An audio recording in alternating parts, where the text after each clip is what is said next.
We Do Biz. 3 minutes Un expert. Un conseil. sur We Do Biz.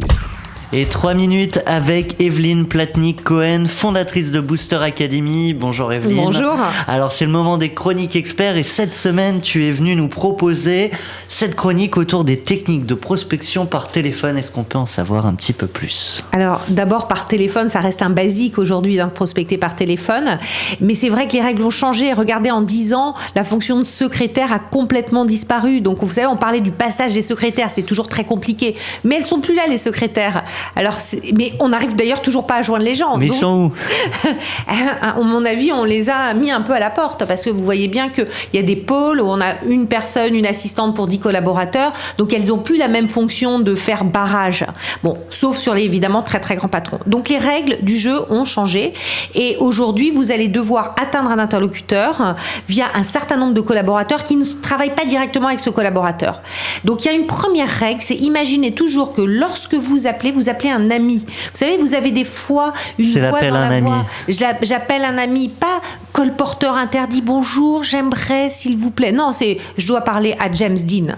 Et là, directement, sûr de soi, clair dans la voix, imaginez que vous appelez votre femme, imaginez que vous appelez votre conjoint, vous allez pouvoir le joindre directement. On vous connaît, on ne perdra pas son temps. Les gens répondent pour les autres, essaient de prendre les téléphones, personne ne va prendre son temps. Ne vous présentez pas, attendez qu'on vous demande.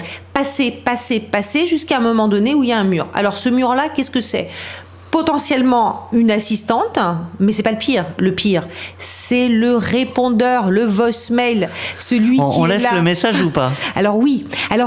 Maintenant les règles ont changé. Je dis oui. Laissez un message. Ce message, vous vous présentez, vous faites un pitch de votre entreprise et vous dites ne vous inquiétez pas, je vais vous rappeler. Ce qui fait que la personne qui est toujours ultra débordée, les 35 heures ont tout fait pour qu'on soit extrêmement débordé. Ce qui fait que la personne sait ce que vous faites, elle a compris rapidement ce que vous allez faire et quand vous allez pouvoir la rappeler, ce sera beaucoup plus simple pour aller un tout petit peu plus loin. Donc c'est un vrai pitch, c'est pas un long message à rallonge où on bégaye un peu, etc. Un truc qui donne envie, un truc où vous vous présentez, un truc où vous dites voilà, il faut absolument qu'on se parle, j'ai cette offre-là, je vais vous rappeler, je vais vous avoir au téléphone, ne vous inquiétez pas et c'est au plaisir de pouvoir discuter ensemble. Donc faut pas se rater effectivement sur le répondeur. Alors quand on a la personne, ça se passe comment ?